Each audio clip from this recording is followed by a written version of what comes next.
জনপ্রিয় অভিনেতা আনিসুর রহমান মিলন ছোট ও বড় পর্দায় নিয়মিত কাজ করছেন তিনি।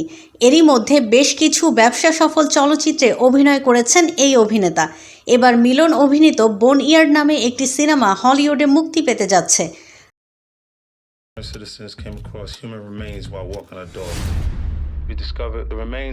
আগামী 5 জুলাই বিশ্বব্যাপী মুক্তি পাবে সিনেমাটি।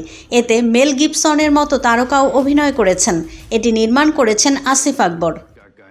সিনেমাটি নিয়ে মিলন বলেন, হলিউডে এটি তার দ্বিতীয় সিনেমা। প্রযোজনা করেছে লায়ন্সগেট।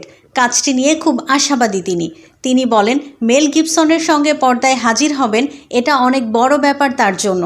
একজন সিরিয়াল কিলারকে নিয়ে বোন ইয়ার্ডের গল্প সাজানো হয়েছে, যার খোঁজ করতে মাঠে নামে মেল গিবসন।